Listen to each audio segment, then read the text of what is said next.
Hello and welcome to The Radical. I'm Christina. And I'm Nicole. On our podcast, we delve into the roots of metaphysical wisdom. That's right, Nicole. Our podcast is all about exploring those fundamental truths and practices that nourish your mind, body, and spirit. Yes, Christina, we want to make metaphysical concepts easy to understand and accessible, especially for those who don't have a ton of time to do all the research. Right? We'll do the research as well as share our experiences and perspectives, hoping to empower you, our listener, to find balance and magic in your day-to-day. Inspired by the essence of the word radical, proceeding from the root, let's explore the roots of well-being and self-healing together. This is The Radical with Christina and Nicole, two metaphysical girls in the material world.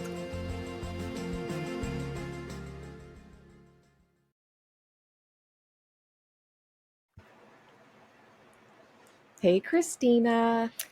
Hello, Nicole. In this episode of the Radical Pod, we are defining and talking about what is metaphysical. I guess that is one of the first topics we discussed that we needed to cover because we have our cute little tagline that we came up with, two metaphysical girls in the material world. And Nicole and I we know what that means, but do you guys know what that means? So we'll talk a little bit. And did we really know what it Right? meant? I discovered a lot in my research because you know how you think you know, but you don't really know. And then you don't even know what you don't know until you start doing the Yes. research. So, as part of our first core podcasts that we record, is this one today. What is metaphysical? If you have ever asked yourself the question, why am I here? What is my purpose? Then you have already had a metaphysical encounter. One of the phrases I saw was, if you have ever pondered the phrase, I think, therefore I am, you've been pondering in the metaphysical realm. And the easiest way to define this word is really to break down the root words. So the definition is that which comes after the physical, and meta means after, over, or beyond. So you could think about this word metaphysical meaning what is beyond the natural world, what is beyond our senses, what is beyond what's tangible. Did you come across that story about how they compiled Aristotle's works, that originally the original things that he wrote were destroyed, but what was saved were his journals? And his journals were organized in a way that he was just writing about subjects. And so they started with the subjects that they were figuring out. And then there was the subjects they hadn't figured out yet. And that was the subjects that were after the physics. So that's why it became the metaphysics. Did you come across that story when you were researching? I did, and I learned that Aristotle's work, and Aristotle was a Greek philosopher, and he wrote on reason, ethics, politics, science, and math. And those were compiled first. Mm-hmm. And then, just like you said, the sections that followed dealt with non physical reality. And that section was titled Metaphysics. And it's kind of funny because it was also the stuff they just didn't figure out yet.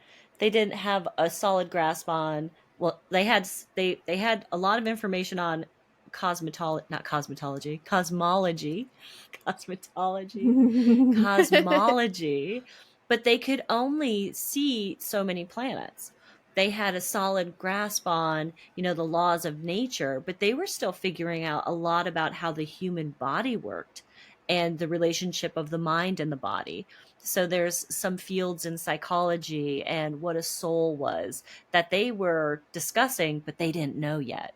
And that was falling into the after we know physics, now you need to know what's after physics, the metaphysical world. I thought that was such a a physical representation of how the material was represented, but also it made sense that how he laid it out, that it actually makes sense that as you're discovering this, start with the beginning so that you can understand what you don't know yet. And that just kind of had a thought about when I was doing this research. I started watching videos specifically about metaphysics.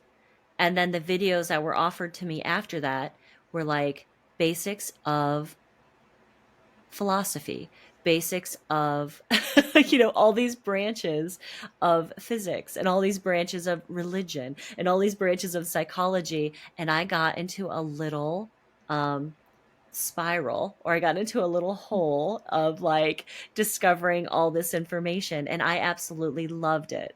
So, as you're listening to this podcast, if we're saying a lot of things that are new to you and you're just like, hey, what does that mean?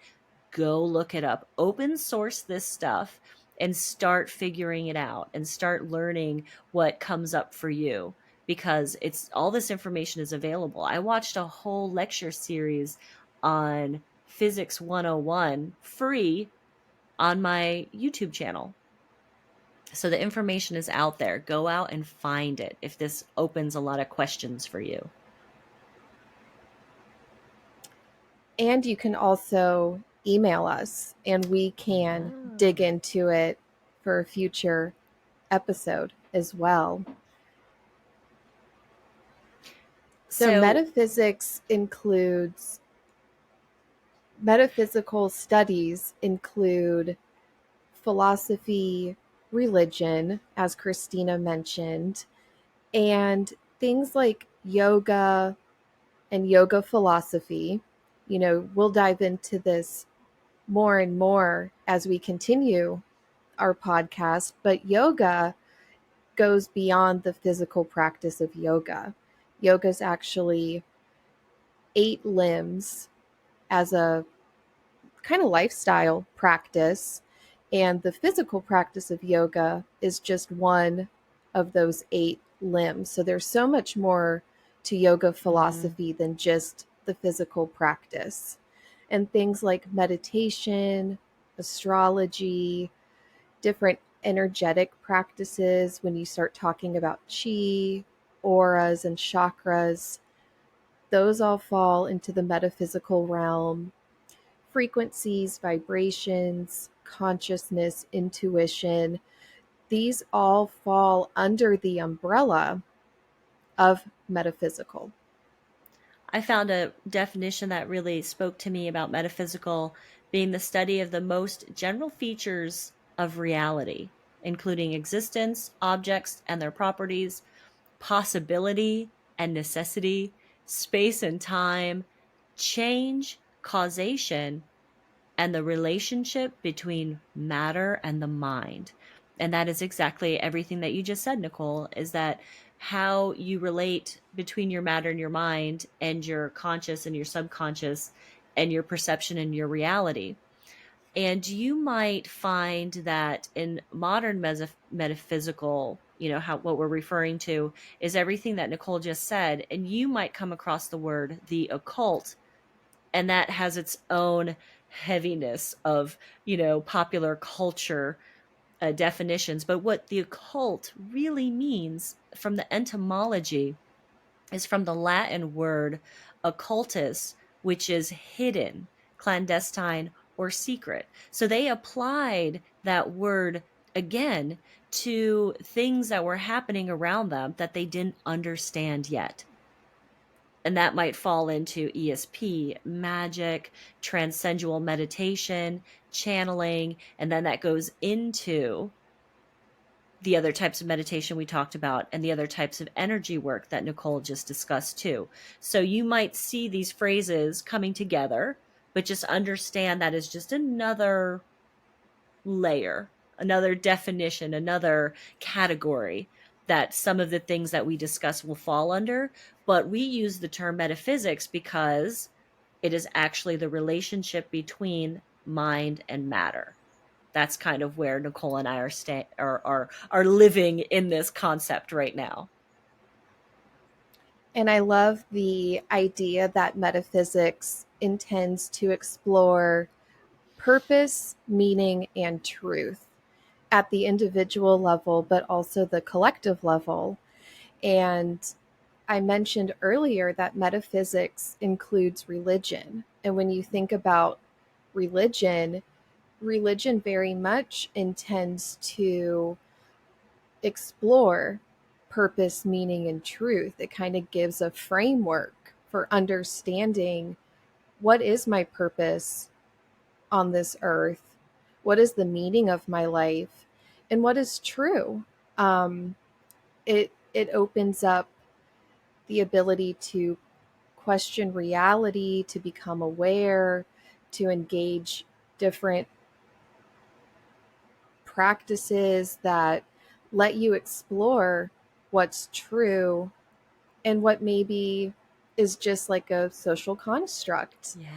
And religion does that, but these other kind of spiritual avenues, like the 8 limbs of yoga, that's another framework through which you can explore purpose, meaning, and truth.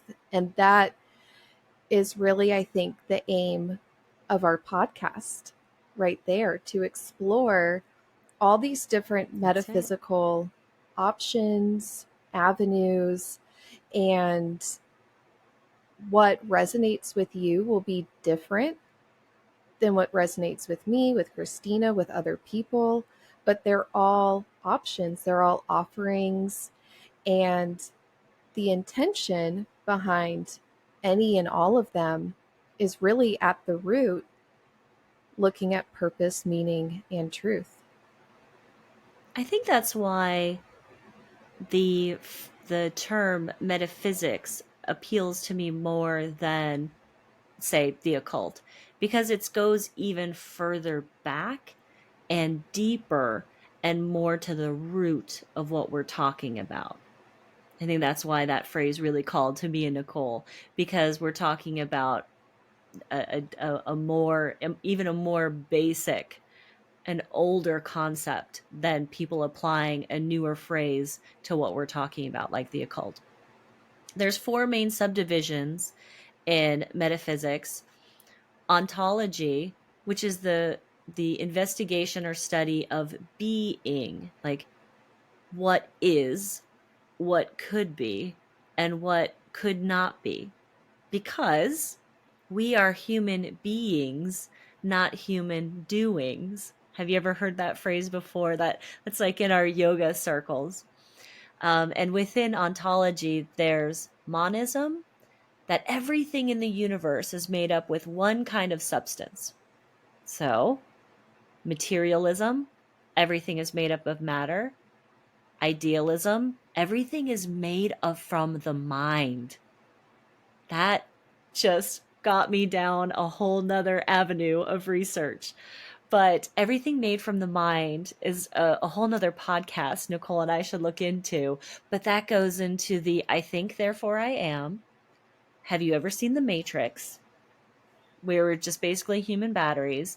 And then to go even further back than that, look up Alan Watts if you're not familiar with his work or his quotes, or he came into another popular culture recently in some of the yoga circles I moved in, that they were using some of his lectures and mixing them in with music and talking about some of the deep concepts he covered. But look up his dream life, which is the world of the dream state of consciousness is taken as reality.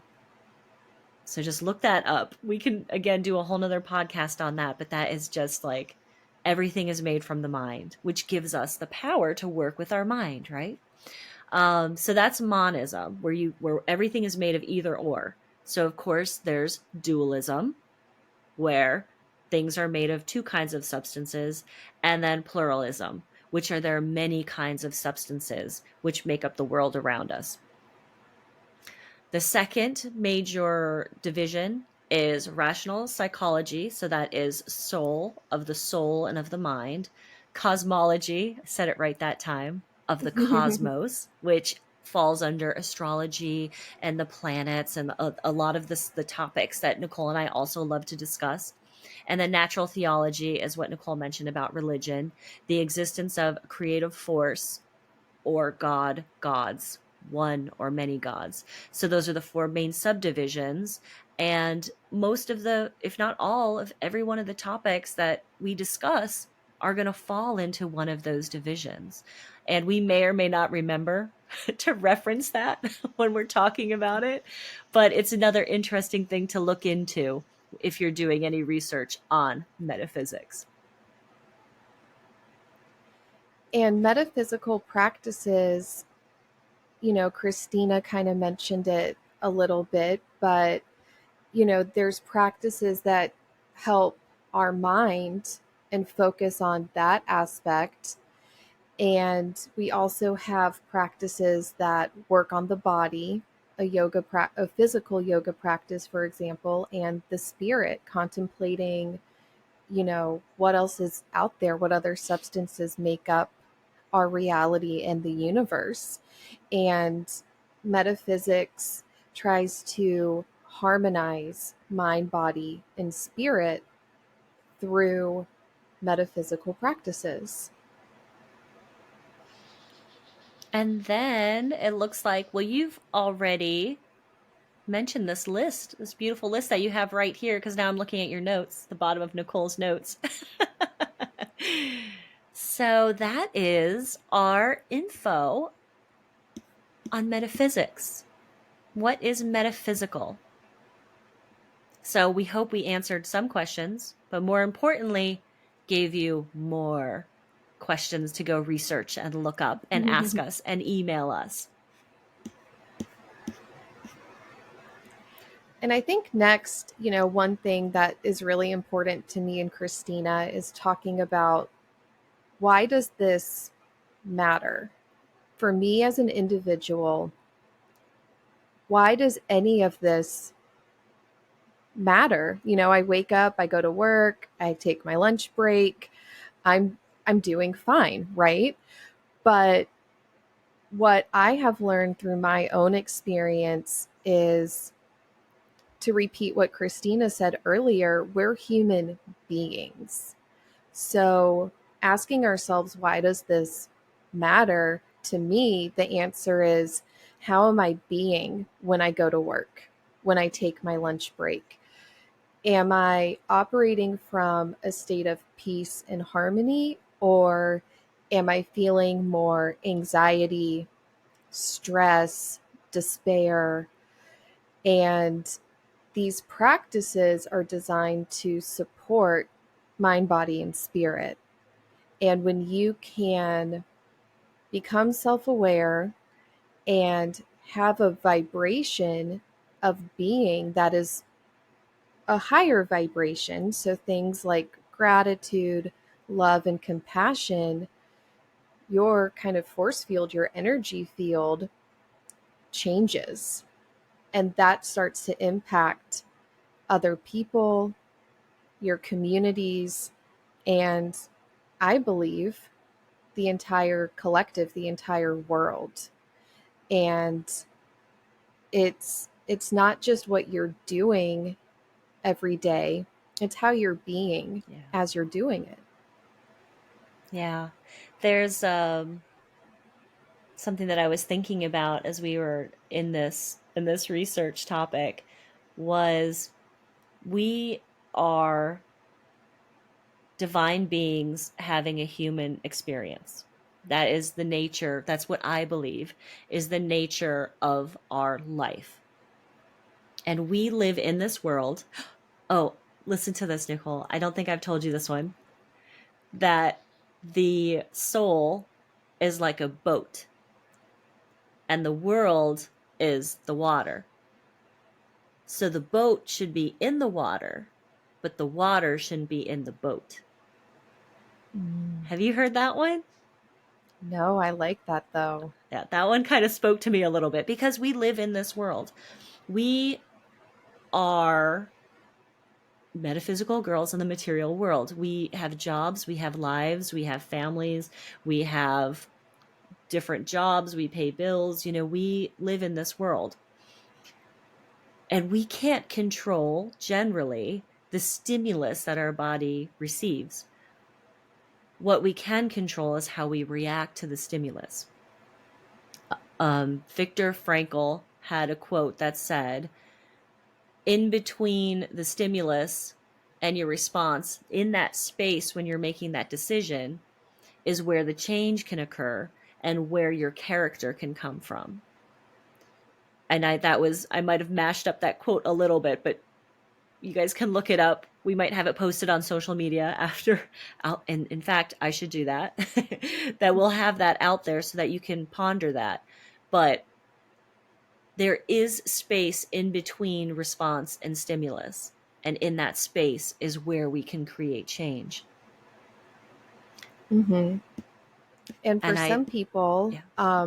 in that space, I know some people, um, pray, meditate, count to 10, Mm-hmm. practice deep breathing, and, self awareness and taking that pause that Christina talked about is, I equate it to like working a muscle group at the gym. It's, you're not going to walk into the gym the first day and bicep curl 50 pounds, more than likely. You're going to work your way to that. And I wish somebody would have told me that at the beginning, because I'm like, okay, I'm ready to like change. I'm ready to, do all the things. And it's a practice. And some days it's easier than others. And it's building that muscle memory to pause, and you might do it 5 times in a row, and then the sixth time you're like, I was extra frustrated that day and I didn't pause, I kind of snapped instead. But Yeah. that's okay, you're still on the path has ups and downs, and it's not going to be perfect, Yeah. but the effort that you commit to it does pay off over time.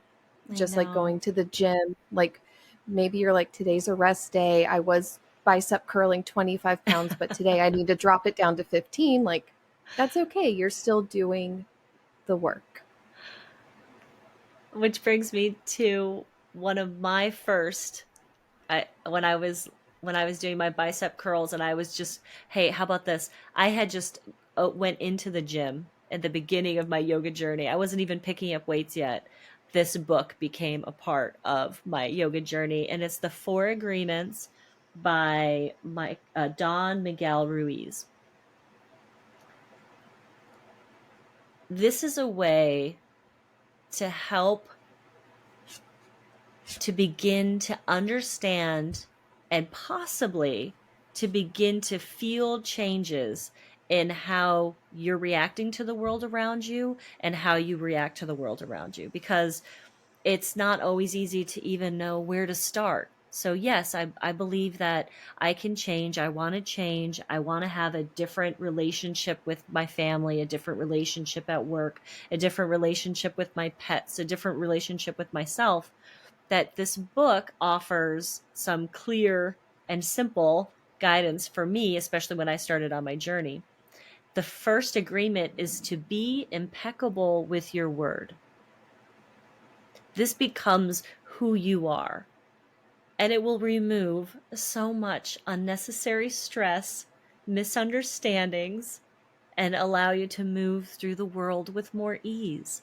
It helped me immensely. And what Don Miguel Ruiz said is, speak with integrity, say only what you mean. Oh my gosh. Say only what you mean. Avoid using the word to speak against yourself or to gossip about others. Use the power of your word in the direction of truth and love. I love the 4 agreements, and this first agreement reminds me of, is it true? Is it kind? Is it necessary? Oh my gosh, And when yes. speaking words, whether they're words to yourself, like you said, Christina, or they're words to or about other people, that's a really great check and balance. Is it true? And for me, that first question a lot of times is something I need to ask when I'm speaking to myself. At the end of the day, when I'm like, I didn't get everything done, and I kind of start going down that path where I'm beating myself up a little bit, is that even true? Where is this coming from? Am I expecting too much of myself? Can I be kinder? That second question, is it kind? Yeah. Is it necessary? Is it necessary for me to say what I need to say about somebody else or about myself? Yeah. Agreement 2, don't take anything personally. Easier said than done. And this Mm-hmm. has a lot to do with what you are, because we can choose what we carry around. And we're Mm-hmm. carrying our own history, our genetics, our biology, our biography, our stories. We're already carrying around our stuff. Why do you want to pick up somebody else's story and carry that around? Because Mm-hmm. when you meet someone, they don't know you. What you're meeting is their coping mechanism and how they move through the world. So if they are rude or in a hurry or snapped at you, that had nothing to do with you. But we are all guilty of picking up that story that somehow meeting a stranger on the street, that you had some kind of power to affect them and what they did related to you personally. So that is something that we can Yes. all work on. I And like what, asking I like asking, what is the truth here? So when yes, you're out in the world and someone cuts you off in traffic, that used to, and sometimes it still does, really irritate me. yeah, It's, how could you do that to me? I can't believe this is happening to me. How dare you? yeah, But the truth, when you ask that question, it kind of opens up what's possible. Maybe this person is rushing to see a family member in the hospital. yeah, Maybe they're having a really bad day. They're running late. Their kids are going crazy. It kind of softens whatever it is I'm feeling offended about, and considering that this other person has their own life and I don't know what's going on. But what I can pretty much guarantee, which is kind of what Christina was saying, I can guarantee it has nothing to do with me personally. yeah. They weren't like, here comes Nicole in her car. Perfect. I've been waiting for her Right? to, come down this street so I can pull out in front of her. It has nothing to do with me. Yeah, And I love all the agreements, but yeah. this one's great. And in the book, he says, nothing others do is because of you. What others say and do is a projection of their own reality, their own dreams. When you are immune to the opinions and actions of others, you won't be the victim of needless suffering. Don't pick up other people's stories. Agreement 3 is don't make assumptions.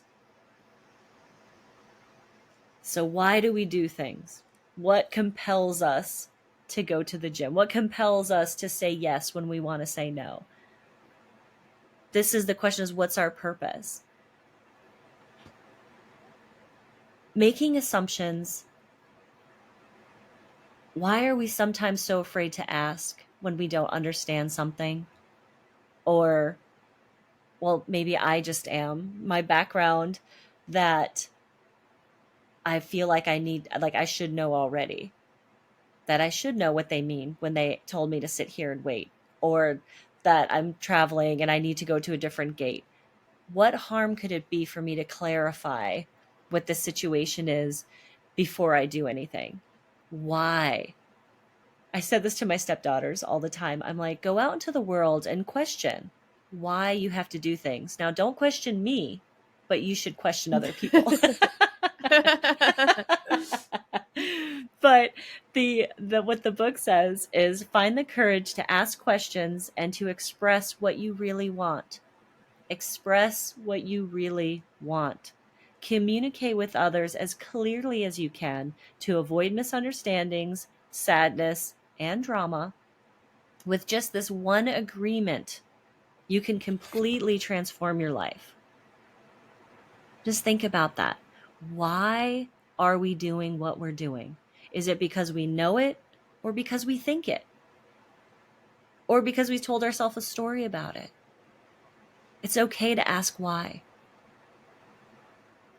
My guilty pleasure right now is rewatching Gossip Girl.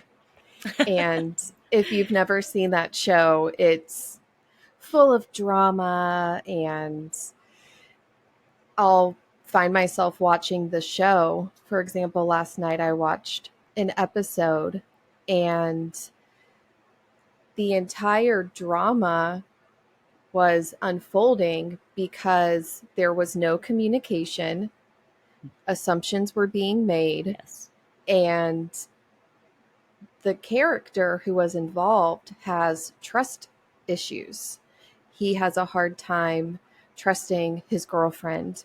So everything he's witnessing, he's reading with this lens of, I don't trust you. But then Yeah. there's also, so it seems like she's hiding stuff from him. And I'm like, none of this would happen if you guys would just talk Right? and clear the air and straighten it out. So, you know, I love the quote, the world is not as we see it, it's as we are. And we Yeah. bring a lot of our information and our biases and our past experiences forward to interpret what's going on around us. But that is also exactly what this agreement is all about. That's making us assume instead Yeah. of asking questions and clarifying and getting to the root of what is actually going on Yeah. here, what's true. And I had this thing, I was talking to you about my dental appointment, and I was so against just getting up and leaving before my appointment. Do you remember I told you? Because I didn't want to not do what was socially acceptable. That if I said I was going to go and have this appointment, I was going to go do it. And something just didn't sit right with me, and I went and got a second opinion. Dear listeners, I got a second opinion, and I feel 100% better with my new dental treatment plan. But I struggled with getting up and leaving the office and just finding out why I needed to do what they think I needed to do. The old me would have just accepted it, but the new me was like, no, I'm gonna follow my gut here and get up and move out of this chair. That sometimes we have to do that. We have to be that Mm-hmm. person who rocks the boat a little bit so that we're staying true to ourselves and what we need. Don't make Mm-hmm. assumptions, right? Okay, so the Mm-hmm. the final the final agreement out of the four, and Nicole just said it, is how you are. So this one is always do your best. This is how you are, how you be in the world. Make the best decisions we can with the information we have at the time. So this falls into karma. This trusts into what I say a lot of the time is sometimes you've got to just trust the universe. The book says your best is going to change from moment to moment. Isn't that true? Like moment to Mm-hmm. moment. Mm-hmm. It will be different when you are healthy as opposed to sick. Under any circumstance, simply do your best. You will avoid self-judgment, self-abuse, and regret. Just do your best. And sometimes your best is just drinking water and taking your vitamins and watching TV. And that's okay. I think I changed my answer to this is my favorite agreement. They're all fantastic. But the part where your best changes moment to moment Yeah. is just absolutely, well, for me, when I read it the first time, that was groundbreaking information. I thought my best was the same every day, and that's what I was striving for every day. I would force and exert, and ultimately that led to me burning out Yeah. and really having like a quarter life crisis, quitting my job, selling my house. Yeah. And I heard in a training course that I took, today success looks like fill in the blank. So you fill in the Mm-hmm. blank. And Christina already kind of said it, if you're sick today, or today my success looks like hydrating, nourishing my body, resting, and letting my body recover Yeah. from whatever I'm sick with.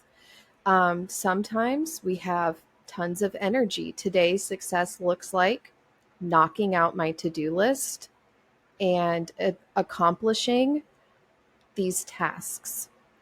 But it changes every day based on your energy, whether you're sick or well, your mindset. Mm-hmm. Sometimes, especially like I'll share that doing this podcast, sometimes I've had moments where I'm like, I don't know if I can do this. Yeah. I don't know if I can talk about myself or teach this information. So sometimes success was me just sitting with that and looking inwards. And that was my work, if you will, for the day. And Yeah. that's okay. I was just recently on a yoga retreat. It's one of my favorite things to do, to go travel and meet up with people and listen to wonderful teachers teach about stuff that I find very interesting. But I was in a different headspace this last time and I had a lot on my mind. And I'm not a, I just am who I am. And sometimes in some scenarios I want to eat lunch with the group. Sometimes, some scenarios, it's too much and I want to eat lunch alone. That's the best I can do. Is that if I need to be active and engaged for this full day in this retreat and I want to share and I want to be present, I have got to sit by myself at lunch and just kind of check back in. That's the best you can do. But other times, you could be with the group or you meet a person who really connects with you, but the expectation that you're going to form a conversation and a connection with every single person in your retreat, I let that go a long time ago. That is just not a reality for me. And then this other retreat I was on earlier in the year, there was 70 people in that one. Wow. I just said if I have conversations with two people, that will be that'll be the best I can do. Two. So Mm-hmm. it changes. Mm-hmm. But as we sit back and we reflect about these four agreements, you can see that just by these four very simple, you can do one at a time. You could, work on them. You could just be aware of them Mm-hmm. because that's where a lot of change starts, is awareness. When you are at the grocery store and you're in such a rush that you can't take the cart back, okay. But in that moment where you pause and you say, next time I'm going to take it back, that's where change starts. That's where change begins, is that you're aware that it would be better if you took it back because it won't be a hazard for somebody else who isn't paying attention. You know what I'm saying? That's where it starts. Even if you don't do it, you're aware that you want to do it, or you're aware that you want to be effective of that change, or you want to affect that change. Mm-hmm. So the Four Agreements, we love it. We recommend it. It is a great book. And I love what you said about awareness, Christina. And for me in the beginning, and even still sometimes today, it's, um, you know, I may have been at the grocery store and didn't take the cart back. And it wasn't until I'm driving home that I'm like, oh, shoot, I should have taken the cart back. And change can look like that too, Yes, catching yourself after the fact. But change requires awareness, and awareness comes first. Even if it's after the fact, yeah, that is still on the road to change. exactly. Are you ready to do our oracle I card? am so ready. One of me and Nicole's big loves is tarot and oracle cards. Yes, and I have selected 3 cards. And so, for our listeners, in this next moment, begin thinking if you want to choose card A, B, or C, and we'll read each card. And there is a message from the universe in one of these cards, A, B, or C, for you. Okay, I'm going to tell you that I wanted to pick B, but I want you to go in order of reading them. But B is my Okay, card for today. awesome. Well, we're going to begin revealing the cards. And today I'm using the Wild Unknown Pocket Animal Spirit Guidebook. This is by Kim Kranz. And I love this deck. The art is I beautiful. love it. The animals are categorized based on element. So our first animal is raccoon, and this is an earth element. And raccoon is talented, shadowy, and in hiding. Raccoon energy is at play within all artists to a greater or lesser degree. At best, it indicates talent, tenacity, and skillfulness with a particular musical instrument or creative tool. Its shadow side points to an unresolved issue around self-image and success. Hmm. Sometimes using a stage name or wearing a mask works in an artist's favor. Other times, it limits creativity. Am I who my audience thinks I am? What if I am ready to grow into something more? Raccoon energy won't let us off the hook until this creative ego fear is resolved. When in balance, raccoon energy is generous and an exceptional artist. When out of balance, it's competitive and a starving artist. To bring into balance, make new work.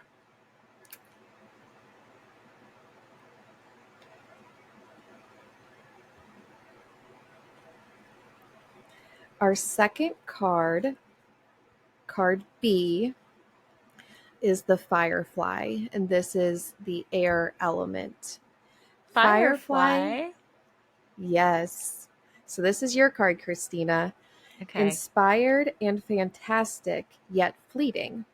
The firefly contains the light of 1,000 stars. It's pure, radiant, and illuminating. This high-frequency charge cannot be sustained for long, therefore the firefly card indicates a moment of inspiration or awakening that quickly fades if we do not catch it. There is firefly energy behind every poem, song, and invention. Our job is to be ready to harness this creative spirit when it graces our path. What can you do to support this precious and elusive light? When in balance, firefly writes, creates, and brainstorms. When it's out of balance, it's burnt out and feels dull. To bring into balance, write a poem or draw. Very, very similar to our raccoon creating something new. I'm getting a We have a lot of, theme today. We got a we little do. theme. Creative energy. Yes. And the third card, card C, is the golden egg. And this is Oh. of the spirit element. And this card's going to be formatted just a little differently, but I'll read it now. The golden egg represents a message at the center of the heart, the unstruck sound. Within the golden egg lives a precious sound. Deep within that sound resides a message. The sound cannot be heard, nor the message discerned, until we retreat from the noise of modern day life. The magical essence of the golden egg means warmth, quiet, and time to unfold. No rushing, pushing, or grasping. Find a place of deep and restful ease, perhaps through yoga nidra or meditation. If you do not yet have a meditation practice, take some time for introspection or contemplation. When the mind begins to settle and the breath is calm, ask the question that weighs heaviest on your heart, staying open to any response you hear. Engaging with the energy of the golden egg is an advanced practice. It requires becoming intimate with our very essence and comfortable with vulnerability. When a feeling of tenderness or gratitude arises from deep within you, know that you are well on your way. Your chest may swell like you are seeing an old friend that's been away for a long, long time. Listen to the message they've been waiting to tell you. And there's a little bit more. The golden egg is tied to the fourth chakra, and we will dive into chakras, but the fourth chakra is the heart chakra. The subtle essence of the golden egg is nestled deep within the heart center at the fourth chakra. This chakra is called Anahata. It is the home of our self or the soul.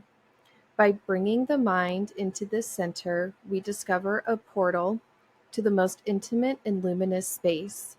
It is said our inner guides sit there in deep meditation waiting for us. Anahata translates as the unstruck sound. I love those three cards. I think that we were meant to have those three cards today for this recording as well. A little snapshot. Not snapshot.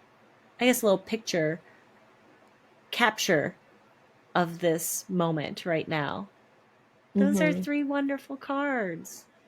They are. And, we've talked about creativity, and as you grow older, creativity a lot of times falls to the wayside, and creativity can be a really meditative practice, which the golden egg is telling us to go within and connect with our heart. And creativity is a wonderful way to express what's in there and to get in touch with what's within each of us. The to go back to the four agreements, the who we are, the what we are, the why we are, and how we are. Got to meditate on it, as we say. I was contemplating something the other day when I was talking to Nicole, and I was like, oh, I don't know. I just have to meditate on it. Mhm. Yes. Yes. Sometimes the best thing we can do is take that little pause, and sometimes we need more information. Sometimes Yeah. we just need to sit with it, contemplate on it. Oh, and then also just be open to following your gut. Get up and walk out of that dentist office if you are not feeling like, right? If you're not feeling like if something's not sitting right, go do more research, get a second opinion. Yeah, that is ourselves communicating with us all the time. We just have to pause and listen. And when we are working on having a clear idea of who we are, because we can lessen the noise and the stimulus of the world, we have a clearer idea. How can we be ourselves if we don't know who we are? Exactly. I think a lot of people have heard that before. Just be yourself. So what is that? Who is that? Who is that? Yes. Yeah. So that's metaphysics with us, the two metaphysical girls and the material world.